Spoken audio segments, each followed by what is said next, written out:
Clarity Must Prevail, written by Robert C. Brewster, narrated by Robert C. Brewster. Prologue.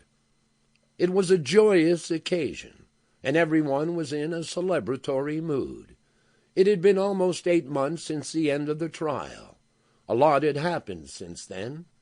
Sheriff Calvin Clarence Clayton and Judge Elijah Joshua Jackson retired 7 weeks to the day after Reuben Lord Jr. was arrested. Bessie Sue Flanders was appointed temporary sheriff as nobody wanted the job. Billy Bob Bozeman had his eye on the vacant mayor's job, but he had just lost that to Mrs. Bridgman, the assistant principal at Clayton County High School. Savannah Jackson Madison was elected by acclamation to replace her grandfather as the new county circuit court judge. Her fiancé, John Burke, also ran unopposed for the job of sheriff. This was because the locals found out how integral a part he had played in helping convict Tim Carl, as well as compiling evidence against Reuben Lord Jr. Todd Martin finally did get a job at a big city law firm, but it was in Philadelphia and not Atlanta, as he had wished for. Ida May and Jacob Jeeves were still living at Shady Acres Senior Estates, and Jacob's condition had stabilized, and he was no better or worse than he had been at the time of the trial. They were also scheduled to join the dinner group here tonight, but Ida May's younger sister was visiting for the weekend. Jessica Clayton Stanton was promoted to sergeant after she received her medal and citation for bravery for saving her grandfather's life at the failed bank robbery attempt. Bessie Sue Flanders retired the moment Sheriff John Burke was sworn in. Tonight the judge and the sheriff were treating everyone to dinner at the Seabiscuit before leaving on a 5-day fishing trip to Canada. They had even rented a stretch limousine for the occasion. It was big enough for all 7 of them and a few more people, if they so desired, to ride in luxurious comfort. As they were pulling into the Seabiscuit parking lot, they had to wait momentarily as a large van displaying Ace air conditioning and refrigeration was pulling out of the long drive.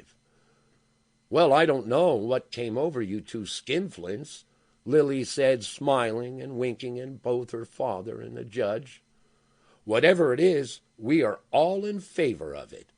Mildred smiled, looking at her dad and blowing both men a kiss.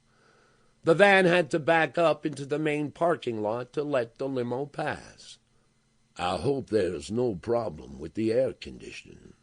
It's hot tonight," the judge said, glancing at the van as it maneuvered to let the limo pull around it.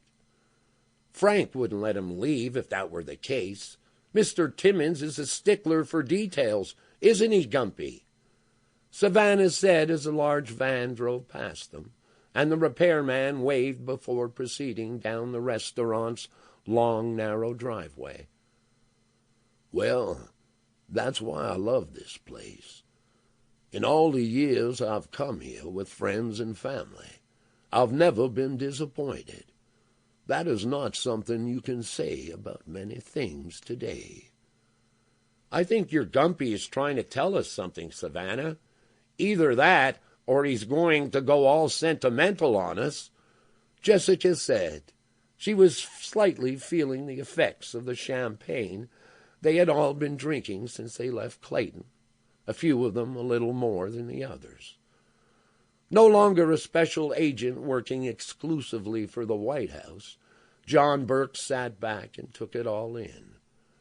As the rest of them laughed and got boisterous, he stared at the woman who would soon be his bride and reflected on how lucky he was to be here.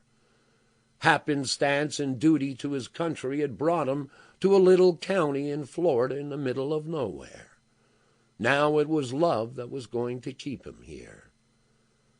When the Ace air conditioning and refrigeration van reached the end of the driveway, it turned right and immediately pulled to the shoulder of the road and stopped.